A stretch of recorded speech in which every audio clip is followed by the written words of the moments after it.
You're listening to Midlife No Crisis with Katie and Katie. Just two midlife mates in their 40s, no filters and plenty of laughs. A funny, honest podcast about friendship, women, and surviving midlife. Enjoy your listen and don't forget to subscribe so you have access to all our future episodes.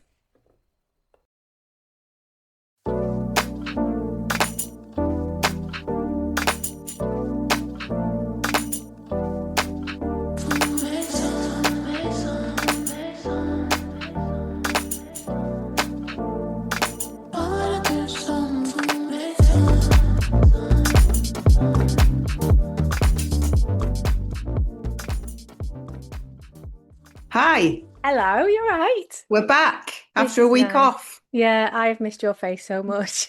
Have you? Yeah, Oh, that's I've nice, missed isn't the it? podcast as well. I miss the podcast, not just my face. Well, no, I said as well. I've missed your face first and then the Yeah, podcast. okay, all right. Oh my I don't miss God. my face. I don't miss my face. Well, you get to see it Well, every day. you'll be pleased to know I got a notebook because in celebration of the fact that we've got 1,000 downloads. Whoop whoop! We And I need thought, right, I'm going to be professional.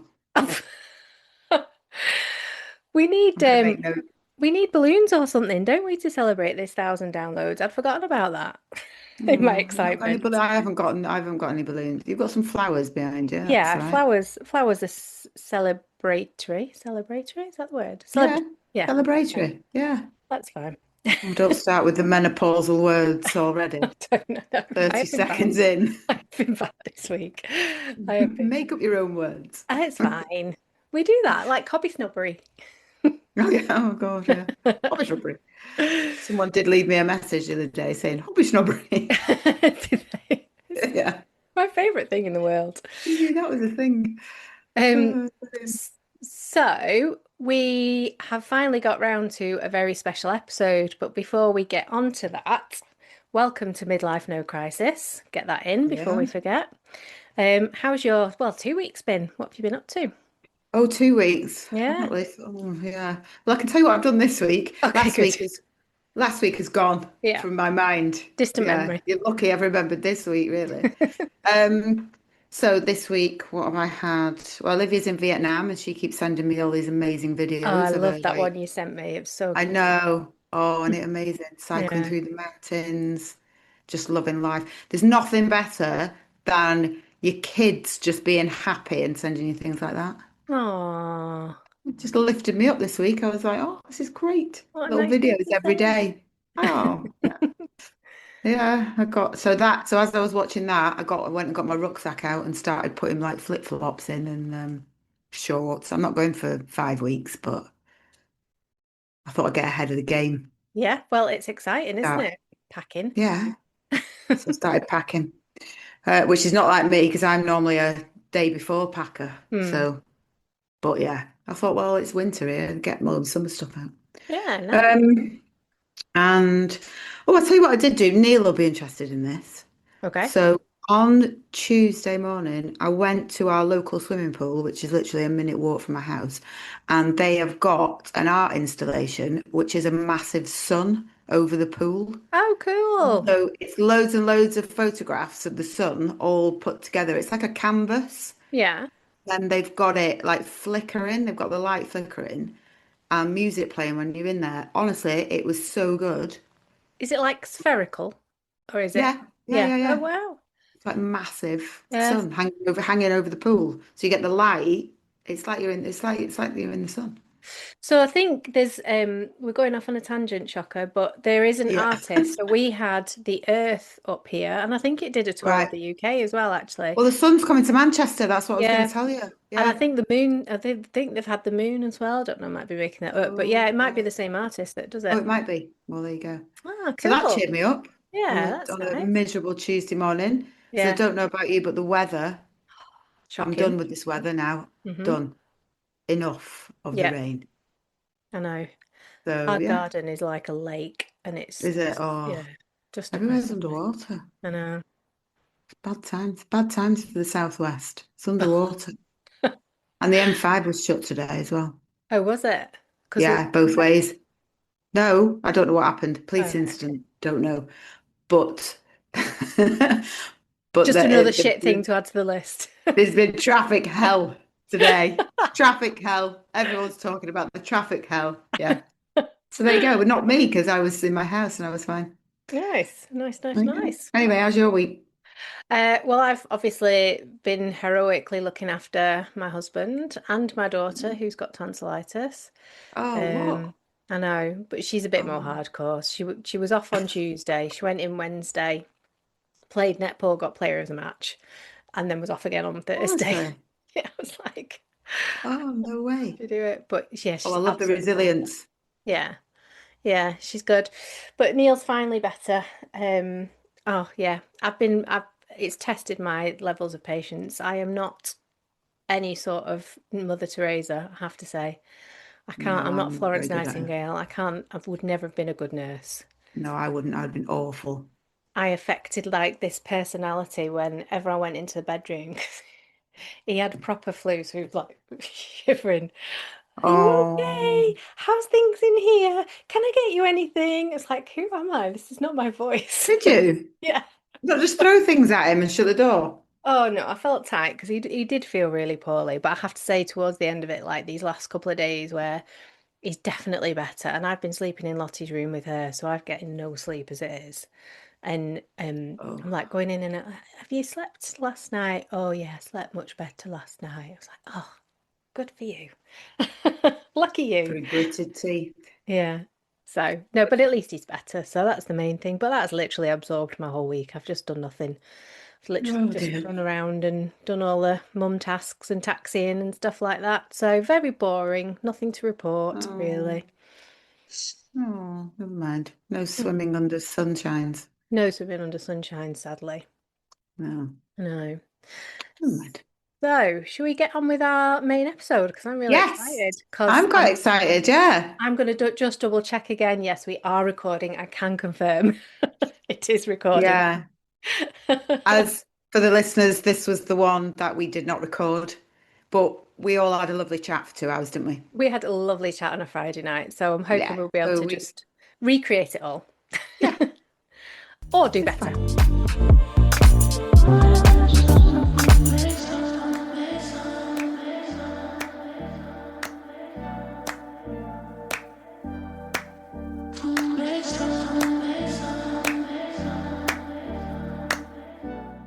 So, shall we welcome, without further ado, our special guest, just as she's taking a drink? She can have a Take a drink. mouthful of food just as I was about to say it. That's what normally happens, isn't it? Um, so welcome to our podcast, Pat Wilson. Hello, Katie and Katie. Thank you for having me on again. I Take know two. again. Here I am again. I promise you I'm recording it. I promise you it's definitely going to work It's this fine. time. So More professional. Pat is joining us today, and Pat and I have known each other for, well, we worked it out, didn't we? Quite easily, 16 years, Yeah, because we met at baby class. we did meet at baby class in a mum's support group for breastfeeding. That's correct. I think I lasted 5 minutes when the woman started getting out nibbles for a toddler that consisted of carrot sticks and hummus. I was like, yeah, this is not I my group. remember very clearly. And I think that reminds me of one of your episodes I was listening to this week about when you meet people and you think, I could be friends with you and you, but I don't think I'd be friends with you. Yeah, no. That's why we became friends. Yeah, we found each other quite quickly, didn't we? Yeah. We And did. the lovely thing is the girls are still friends and 16 years on, they've Oh, been at dance together and all sorts of things, haven't they? And that's really oh, that's nice. Yeah, lovely. So, Oh, that's yeah, nice. yeah. Well, they are Olivia's in friends. Vietnam with her best friend who she met when she was 2 months old. And Oh, Um, he was 5 days old, I think. Obviously, like we introduced them like as yeah, babies, but yeah, they've been yeah. friends ever since. Oh, oh, that's special. I hope that Yeah. happens for Lois and Freya. I know. Yeah, definitely. Well, as long as they stay friends, it's just, I always think friendships that's grounded in something like strong like that work so much better because it's a bit like family, isn't it? You kind of, you know, they'll always be there, even if you don't necessarily speak to them every day or every Mm. week. Yeah. Oh, that's nice. So, Pat, I suppose we should start with a little bit of an introduction to what you do. Should we start there? Do you want to tell Yeah, us that what you sounds do? good. Hmm. Yeah, I'll tell you what I do. So, I have a business called Rebound Hypnotherapy, and I help people with symptoms of stress, anxiety, depression. It comes in all sorts of forms, the different people I help. Um, I help people with sports performance. I help people with maybe that are stressed because of work. Help people that maybe have sleep issues. I help people with menopausal and perimenopause issues, which I'm sure we all know quite a lot about Mm. at the moment. Hmm. So yeah, so I had a bit of a career shift, a big career change. Um, and yeah, so Excellent. don't know Can Well, we really what ask you else about to say. that? well, Can I ask you? Yeah, before we sorry, go go on. into that, so I'm being professional now. I'm going to throw it forwards to the end of the podcast. If everyone can Mm. stay listening at the end of the podcast, we'll give you a bit of information on how to find Pat, and we'll talk about perhaps a little introductory discount as well. So stay listening, and we'll talk about that at the end of the podcast. And then back to you, Katie Curry. Well, as I was rudely interrupted there, no, I'm joking. I've been professional. Um, you were being professional. It's very professional. I'm professional. I've got a notepad and everything. I was gonna, I was gonna say, Pat, just while you were, I was just picking up on the fact that you just said you had a career change, and I have spoken to quite a lot of people. I would say probably mainly women, but not just women, who are feeling a bit disillusioned at this stage of their life and are thinking of a career change, but are quite scared to death about Mm, doing it. So I would yeah. like to hear about your story as to like why you decided to do it and how you've done it. Yeah. So I was a secondary school teacher, a PE teacher for 24 years in total, full time. And I think towards the end, before I finally finished, I was just noticing that it was just getting too much. I think everything was getting too much. The travel to and from school, it was getting long. Excuse me, it was getting longer every day. I think the challenges at work were getting harder. Um, Working full time with two children that I'm also a taxi for. I'm sure we can relate to that as well. That you're Yeah. driving around a lot. Weekends are busy. And I think it was getting a lot. And then kind of with COVID and everything, I think it opened my eyes up to being at home more. A lot of people did not like COVID. I enjoyed a lot of COVID in terms of just not being in the car every day and the ability to Mm. work from home. I thought was fantastic. But then unfortunately in that time as well, as a family, we had quite a lot of losses and a couple of but big losses really. So in that time I lost my mum as well. And I think all the challenges that were already there, losing my mum was, I think, obviously the toughest thing. I lost my granny, I Mm. lost my mum within 12 Mhm. months of each other. And that was obviously tough for the family, but tough for my mental well-being as well. And I think what it did, maybe part of the silver lining in that was I think it gave me permission to say, what am I doing? Why am I doing this? Yeah. And I think Yeah. a lot of it boiled down to I did love teaching. I don't think you do it for that long. I did love it and I still like it. And I was in at my old school yesterday and I came away feeling wonderful, Yeah. not just Oh, seeing nice. old colleagues, but seeing old students. And it was wonderful. But I think it's a lot. And I think Mm. losing my mum just gave me permission to step away. Um, and kind of think that maybe the most challenging thing and was maybe the financial step away was going to be challenging. And Mm. I think maybe what people would think was maybe a challenge, but I think it gave me permission to be like that life's too short. Yeah. So let's put your big girl pants on Yeah. and let's make this work, because I kept hearing myself in my head and saying to my husband, I can't keep doing this. Right. Yeah, I it's funny, isn't cannot it? keep doing this. And I do think that we get to this point in our life and have that realization, but by this point in our life, we're so tied to the lives that we've got, to the money that we earn, to the kids, to the house, to looking after parents and all that kind of thing, that you come to the realization, but you almost feel even more trapped by your life. But I was listening to I can't remember the lady's name or anything about her, but menopause. The nurse from Australia who wrote the book about people's deathbed regrets.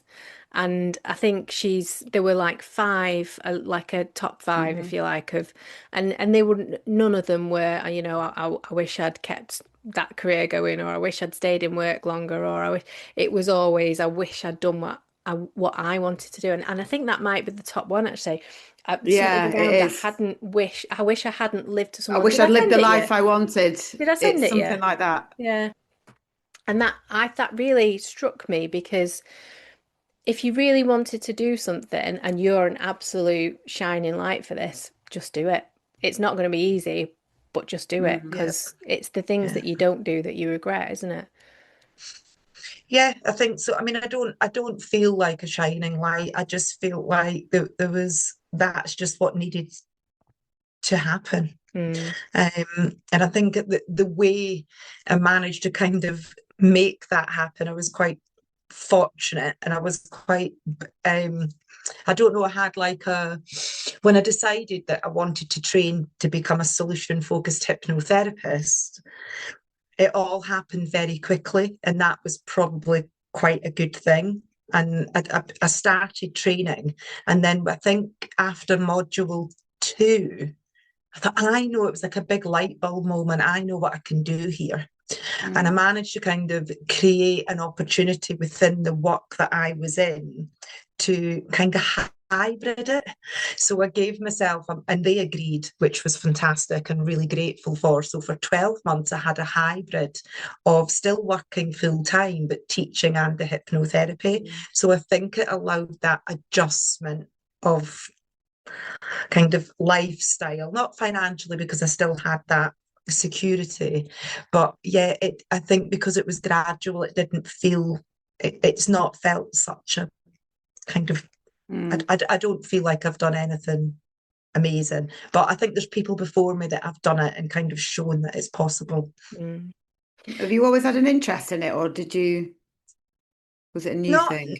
not really, Katie. Hypnotherapy. I became interested in it after I'd lost my mum, Right, because okay. through work you're offered on the employee assist program, which a lot of businesses employees offer. Um, they suggested I try counselling, which I did, because you feel like you want to make the effort, you Yeah. know, to I wanted to feel better. I'd had a bit of time off work, gone back, and it was just difficult. And I was feeling like I was dragging my backside through life, really. So I tried the counselling, and it just wasn't for me. I didn't really want to talk about what had happened. No. I couldn't change what had happened. And generally, there was a lot I was grateful for with my mum. I was grateful to have a fantastic mum. I didn't really want to go over so, and that's what kind of counselling was encouraging me to do. So I looked for something else, and I think that's where the interest stemmed from.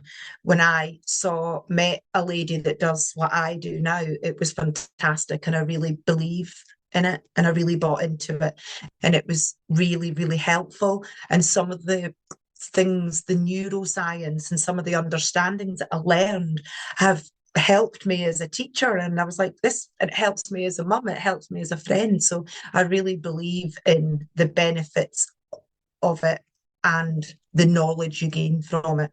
Do you want to explain what solutions-based hypnotherapy is, just in case anyone doesn't understand it? I always find this really hard to explain what it is. I always find it really hard. So, solution focused hypnotherapy is a type of therapy that works with the client to focus on solutions to the issues rather than kind of try and delve into what's caused the issue. Hmm. So we might never find out why we're feeling, why we're having a panic attack, or why we're waking up in the night, or um, why you're scared of driving on the motorway, or why you can't just stop at one glass of wine and you need the whole bottle, or whatever. But we might never get to the point of understanding that. So the kind of belief is we don't try and understand it. We try and retrain the brain to manage the symptoms of it or overcome the symptoms of it. So solution hypnotherapy does that really, really well.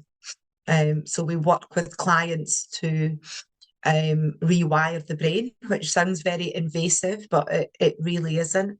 We do that through positive conversation, healthy positive conversation. We do that through understanding the brain. We talk about the brain in quite simplistic terms of having an intelligent mind and having an emotional mind. And when we're suffering symptoms of anxiety or stress or depression and the symptoms it creates and the impact it has, we're spending more time in our emotional brain. And what the hypnotherapy does is when we understand that, we can practice spending more time in the intelligent brain. And when we're in an intelligent brain, we're in control, we're logical, we see things from a better perspective. When we blend that with other parts of the session, which is like a gentle goal setting part, setting a kind of preferred future and how we get there, alongside the restorative relaxation or the trance, it's an amazing sweet spot to make change and lasting change.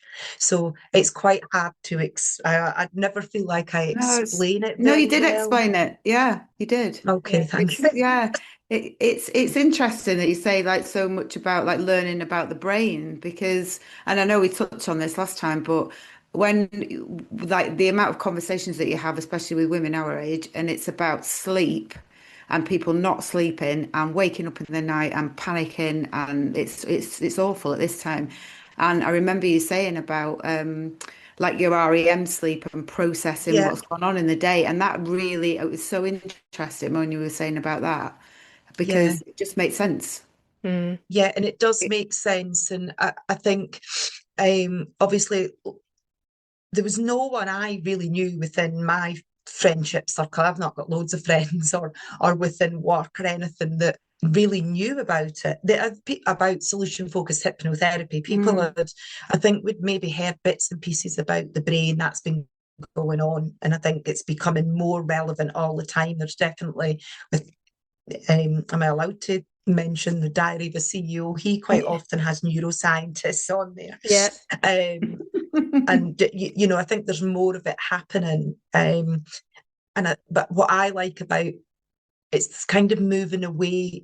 This solution focused or hypnotherapy maybe had a bit of a stigma around it. It was maybe classed as a bit woo woo or stage hypnosis. Got a lot of people saying, "Oh, you're going to turn me into a chicken," and it's just really not like that. It's Mm. really we really need to try and remove this. Thank you for having me on here because it gives me, I suppose, a platform to um, bust the myths Yeah. around it and make people understand it a little bit more and how helpful it can be. It's It's fascinating, isn't it? important that you have, sorry, go on. No, you go.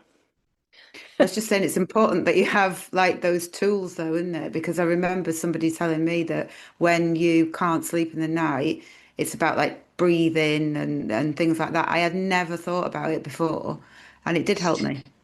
And it was one Yes, simple thing, and that's probably a solution, isn't it? I suppose. Mm. and that's it. That's the solution. So Mm, when you mentioned like kind of the perimenopause and the menopause, and what there's so many hormone changes going on at that point. And what the solution focused hypnotherapy does, it's not a cure. I wish it was a cure because you know I wouldn't be you know I wouldn't be sitting talking to you here now if I had the cure for perimenopause. Oh, of course I would. I shouldn't say that. But what it does, it can help reduce the symptoms of it, because when we've got this, some of the hormones released in perimenopause are activating some of the stress hormones in our body. So what solution focused hypnotherapy does, it will counteract that and help us feel more relaxed. So it can help with symptoms of it, which one of the things it can help with sleep. And like you say, when we understand some of the techniques and some of the solutions to it, we can apply those when we need them. And breathing techniques is one of them, and the restorative relaxation is another one. I think it's something that we almost need to start educating people on so much earlier. I mean, the kids have done quite a bit at primary school now around mindfulness and that kind of thing, and they are much more switched on to it. But often people don't come across these things until they've either got a problem or till they're later in life. And I just think we could sort of, we've got such a problem with anxiety and, things, we've got this kind of issue with the NHS with ADHD being kind of overprescribed. And, I just wonder if people understood their brains a bit better and understood neurology a little bit better, then perhaps that would help people to help themselves a bit more. What do you think are the most common issues that you deal with? Kind of what are the most regular things that people come to you with? It's really, really varied. Stress and anxiety. The symptoms, it's a bit like, I suppose, perimenopause and menopause. There are there's loads of different things it creates. Sleep problems, racing heart rate,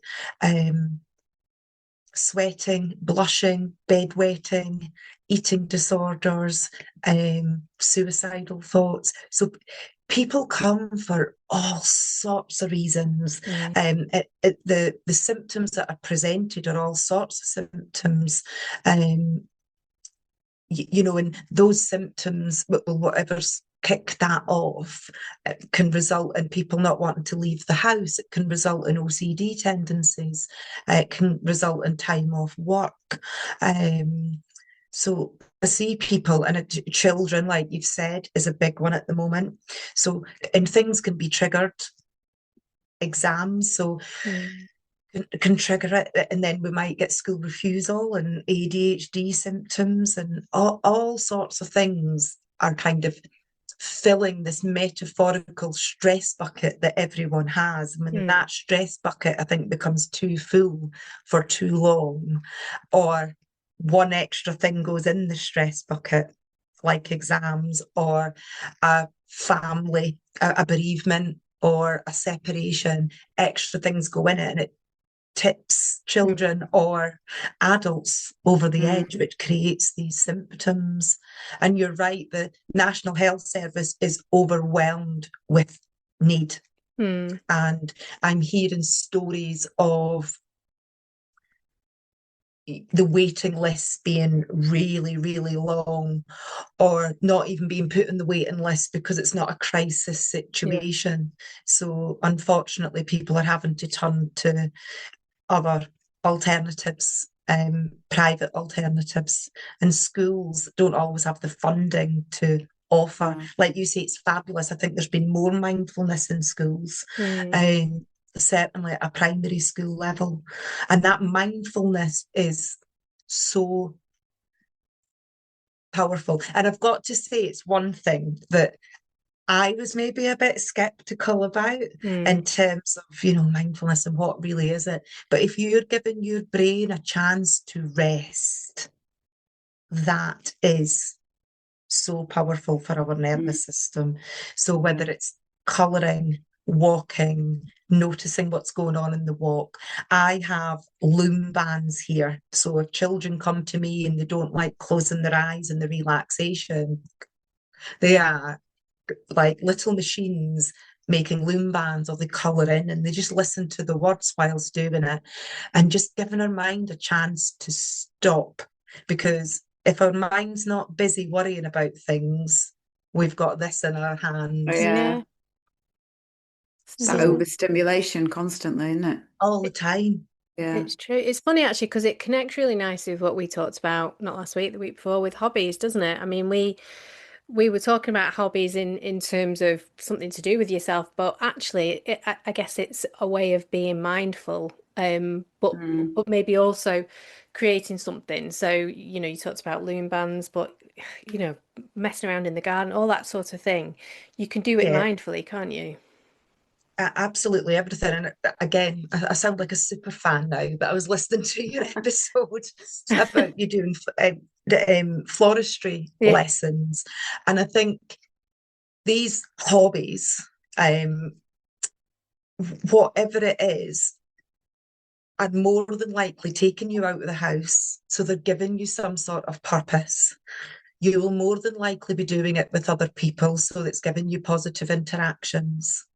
It's a positive activity that you can just get on and do. And you're probably having some sort of thoughts about it at night. So maybe, for example, you've got into bed at night, Katie, and you might be telling Neil about it, or you might think, I'm quite pleased with that. Or next Mm, week, I'm going to maybe try working with a different flower. So what your brain's doing is it's thinking about something a lot more purposeful than maybe worrying about a meeting you've got at work the mm. next day, or an interaction you've maybe had that wasn't so positive. So hobbies are hit your 4 Ps, and 4 Ps are a massive part of what we talk about in hypnotherapy. Okay. Well, that's really interesting. So I want to hear, because we talked in the episode, the infamous unrecorded episode, you talked us through the stress bucket, and I think that's a really useful tool. And this week, as everybody who's listening, you can actually go and watch us this week because we're going to put our episode up on YouTube because we feel special because we've got 1,000 downloads. And Katie's not had her hair done, which is disappointing. No, sorry. But You're telling me um, my hair looks bad. no. Say It's lovely. That was a diss. you are so sensitive. No, I Um, am not. but I think it would be really nice to talk about that stress bucket. And I think going back to a point that Katie made before about REM sleep or REM sleep or whatever we call it, I think they're points that are really useful Mm. and certainly give you massive takeaways in terms of things that you can definitely do different.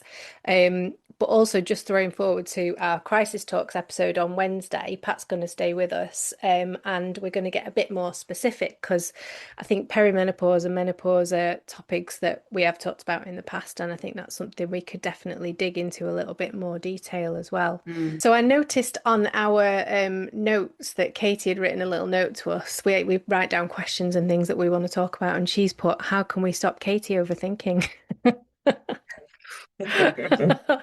Because How I am can the we queen stop Big of one. Katie overthinking. overthinking? So tell us about a stress bucket then. A stress bucket. Would you like a Mm. little visual, I seeing would as we're love on a little visual Yeah. because I loved the little visual YouTube? last time. Anyone that knows me knows I love my stress bucket and I love my balls. So we have a little metaphorical stress bucket here. And whoever's stress bucket this is, I'd like to know them because it's totally empty. Yeah, jealous. So we'll all have things in our stress bucket, and some things will sit in there for a period. It could be financial worries, it could be bereavement that we've talked about. It's maybe a stressful job. Um, but if we can keep our stress bucket relatively low. And we need a bit of stress in life because it gives us a bit of get up and go, and it gives us, a little bit of adrenaline sometimes is nice. But so if we can keep our stress bucket nice and low and manageable, we will cope in life, and we will be positive and logical and rational and motivated and happy. But the more negative thoughts we have, the more our stress bucket, it's a bit blurry. I don't know how to kind of get it. The more our stress bucket will fill. So if we're thinking negatively about a situation and we're worrying about it, doesn't the negative thinking causes the anxiety. It's not very often, it's not the actual situation that causes the anxiety, it's how we think about the situation. Because most situations happen once. So if we were worrying about a meeting at work, the meeting happens once, but we can often worry about that meeting lots of times. Yeah. And the meeting comes and the meeting goes. And most of the time, the meeting's fine. There was nothing to worry about. But we filled our stress bucket with negative thoughts and thinking about it. Okay. So, I don't know if this is maybe a good example, Katie, with your daughter. You said she's in Vietnam. You have probably imagined every Yeah. possible situation that could occur. And it's very unlikely any of those situations could happen. And I've done it myself with my daughter. I'd like to go to a party on Friday night. This was a few months ago. And I'd filled my stress bucket with negative thinking in about 30 seconds. She'd gone from asking to go to the party to being dead in a ditch in my head. Yeah, you do. From there. And then you've created all these physical symptoms of anxiety with your imagination. That's how powerful your brain is. The imagination creates real symptoms. So now that you understand that, in terms of reducing that, or maybe not preventing it 100%, but when we recognize, let's stop a minute, let's hit that pause button. This isn't really happening, Katie. Okay, so we can try and divert our thoughts to something else. So there's some research by a person called, I think it's Michael Gakpo, who talks about a barking dog.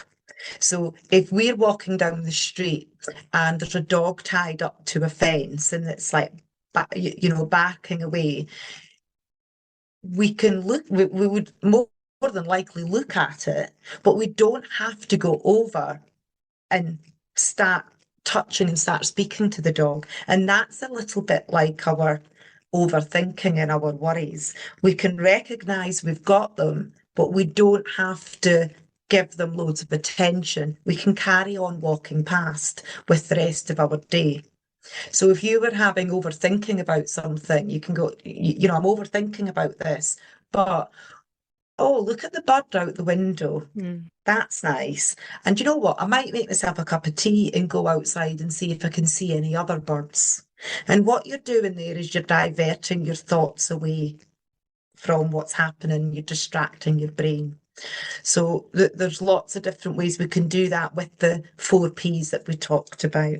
So if you can recognize that you're overthinking, we can try and hit pause with that, which is easier said than done. And it takes practice, because if it was easy, everyone would be doing it. So it does take practice. The other thing that we can be aware of, as well as and we'll have seen this on social media, I'm sure, is the circles of control. So some things we worry about are within our control. So if we were worrying about, say, I think my car's going to break down, what can we do about that? What would you do if you thought your car was going to break down? You would more than likely book it into the garage. But we can worry about that and worry about it. We can do something about that. So take action. But then some things are not within our control. And that's the difficult thing. If we can't do anything about it, we accept it and we move on. Yeah. There you go, Katie. Solved. I know, solve my overthinking. Yeah, and that's it. I don't want to sound flippant about it because if it was that easy, we'd all be doing it. But we can practice, because the more we practice, a different way of thinking or a different way of doing things, we can create new neural pathways. It takes time and effort. So just remind me what the 4 Ps are. We have positive thinking, we have positive interactions, positive activities, and positive purpose. Okay. We used to have it on the wall in our house because I think we mentioned it last time, but obviously not this time yet. So Pat did help Lottie out a little bit because Lottie was struggling a little bit with anxiety and sleep. So we had a little poster on the wall at home with those 4 Ps on for a long time actually. And it really does help. What does a REM sleep give you? How does that help to solve some of that stress bucket? REM sleep it's rapid eye movement sleep, and rapid eye movement sleep processes the thoughts of the day. It takes the emotions out of the thoughts. Really important for, I know our girls are going to be doing their GCSEs soon.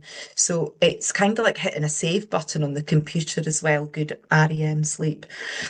So it happens throughout the night. It doesn't all happen at one point. So it's not like, right, you've been asleep 2 hours, you're getting your 20% of REM. It happens at different points. Now, if your stress bucket is full, you imagine your stress bucket like an ice cream cone with a Mr. Whippy on the top. The REM sleep starts reducing that Mr. Whippy. But if you've got too much in there, it will try and empty it. And if it can't empty it, it wakes you up in the night. And that's why we can wake up, at the same time every night and we can't get back to sleep. So it's important then in our daily lives that we're doing things that help empty the stress bucket so that when we do get to sleep, our REM can do its job of kind of removing what's there. So if we were to look at an image of the brain during REM sleep, it's very exhaustive on the brain. There's a lot of oxygen being used on the brain. So it's costly for the brain to do it. So that's why it will wake you up if it's trying to overdo it, because it's like, I'm done. Yeah. I need to wake up now because I've exhausted myself. So you said something when we last talked about this, and we didn't get a chance to dig into it. So I'm going to do it now. We've got the opportunity to. We talked about the smartwatches, which I have, and how they report back on your sleep. And I'm about to get rid of this because I decided the other day that I'm fed up of tracking every bloody thing that I do, tracking steps, tracking sleep, tracking exercise, and but it's really interesting on the sleep thing because it tells you in the morning whether you've had a good sleep or not. And it gives you a score out of 100 as to whether you've had a good sleep or not. And the other night I was sleeping with Lottie and she, for some reason, had set alarms on her watch every half an hour from 3 a.m. Oh, I think she'd done it by accident, but I it hope meant so. like by the 4:30 one, so I literally just got back to sleep again at 4:30 after the first two. I was ready to sling the watch and her out of the window, if I'm honest. But the next morning when I looked at my watch, having known that I hadn't been asleep for most of the night, it told me I'd had like 80 out of 100 score, brilliant sleep, well done me. I'm like, why does it think that I've had a good sleep when I've clearly not had a good sleep? So you're not a big fan of the watches, are you, Pat? Personally, I'm not a big fan of the watches. I've not done any good research into it, but what I understand about the brain now, and I read something, um, and this is my perimenopausal brain. I remember reading something about sleep, and if you wake up and in the morning you're going to work, I've had a terrible night's sleep. I'm so tired. I've had a terrible night's sleep. And you get into work and like, I need a coffee. I've had a terrible night's sleep. What you're doing, and you're just reiterating and making that neural pathway of negativity Mm, all day. So you're never going to feel better. Whereas if you can say, well, you've had your sleep, you can't go. There's no real point in looking at it and it telling you. mm, What it's doing is activating that kind of part of your brain that's saying there's a problem. There's a Mm. problem I've not had enough sleep. There's a Yeah. problem I'm going to be tired today. I've not had enough sleep, so I'm going to be grumpy. I've not had enough sleep, so I'm going to need to eat loads of carbs. I deserve And carbs because yeah, I'm tired. and Yeah. You on know, top so of it's kind that, of activating you that part of your yeah, brain that I hate being tired. I hate feeling tired. So speaking personally, I need a lot of sleep. Yeah, I really do. me And I too. am kind of aware of like, you know, and I try to be less, not with a watch, I try to be less aware of counting up how many hours I've had. So Mm. I do think personally it works for me trying to be less aware of what time I went to sleep and what time I got up and just kind of trying to notice myself more than Yeah. the actual time. So I Yeah. do try and get to bed at a good time because I know what time I need to get up, Yeah. but Yeah. try and focus on Good not habits. as maybe try and not focus on the quality of sleep. Mm. Yeah. Mm. Right. Does anyone want to buy a Garmin? Like I said, this is coming off what I know, not off any No, but you're right. And it's so funny, isn't it? Yeah. Because I mean, I've been obsessive about steps and sleep and all these things for such a long time. And I suppose I've kind of just about come to the realization that you know your own self, and if you need a watch to tell you that you've had a good or a bad sleep, like I said, I woke up that morning and it said I'd had a brilliant sleep, and I'm like, well, I definitely have been awake since 2:30, so I've not had a good sleep. And then like another night it might say, well done, you've had a great sleep, or you've had not enough REM sleep, and I'm like, I feel like I'm really rested this morning, like. So I suppose it is about going back to basics, really, isn't it? Trusting I yourself and suppose it's like what can you do about it? Knowing you've had a mm, bad night's sleep, there's nothing you can do about it. You would know anyway. yeah. So you would Mm. know that night maybe Yeah. to, go to bed a bit earlier. It's a bit like the steps thing. It's brilliant to encourage you, but if you're feeling a bit miserable and you're trying to get 10,000 steps in a day, and you're suffering with um, low mood and Mm, anxiety, and you don't make your 10,000 steps, you're beating yourself up about it. And mm, so it's great for some people, and they're all motivated, and it's all over Facebook and everything else. And you've got somebody that's got anxiety looking at it going, yeah, I can't even No. get out of bed. It makes them feel worse, and that's yeah, not their problem. But there's a time and a place for it, and it works for some people, and it's brilliant. I just think some of the people I meet that come in with a watch and they're tracking everything, Mm. it's adding to their anxiety. mm, So I I yeah, don't agree. think an anxious person, a watch telling them everything is helpful. It's yeah. like Strava as well, putting everything on Oh, Strava. And then you're in competition with all other people who are going out for a run and going out for a walk and going out for whatever. I Oh, know. Just they great just when done you're in that. that positive mindset. Yeah, But it is. I suppose what I'm talking about is the clients I see are coming to see me for a reason. So when Mm. they're putting themselves under that extra stress, it's maybe Mm, not helpful. yeah. I think that's absolutely right. And that's definitely speaking from experience. I think I would probably fare better without this bloody watch on. Um, The okay, watch is well, I going. think I'm just Gonna checking the give the time. watch away as a free gift to someone who's like the Okay. 2000th listener or something. Someone who wants to be competitive on Strava.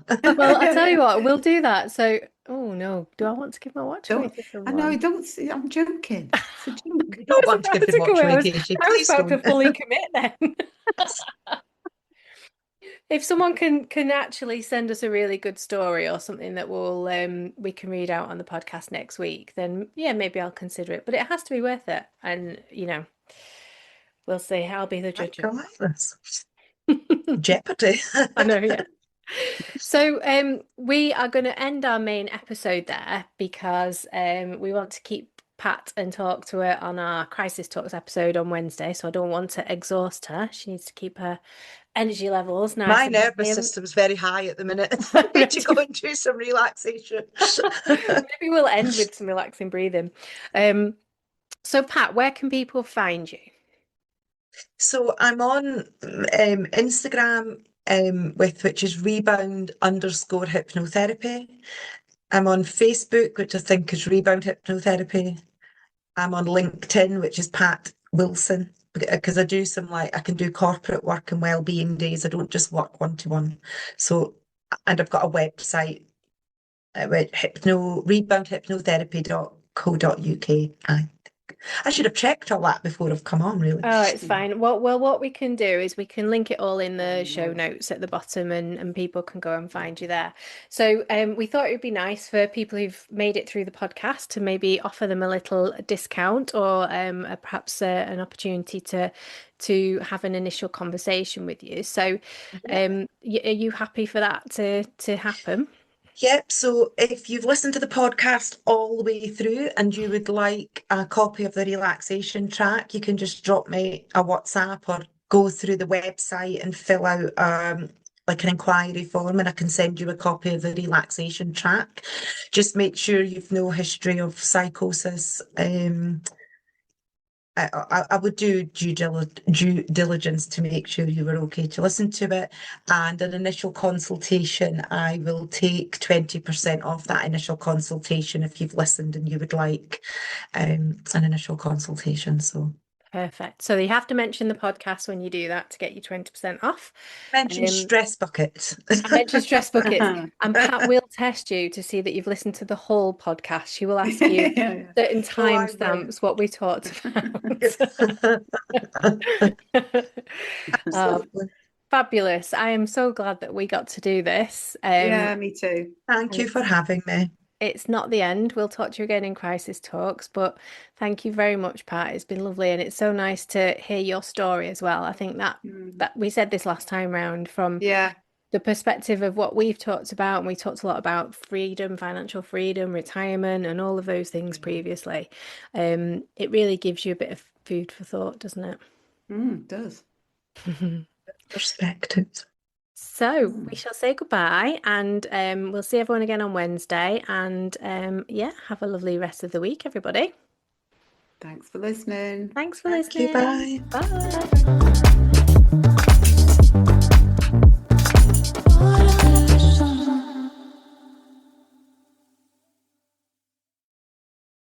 Thank you for listening. And don't forget to subscribe for access to all our future episodes. And please get in touch with us. We're on Instagram, midlife_no_crisis_pod. And we're on Facebook, Midlife No Crisis. We'd love to hear from you soon. See you next time.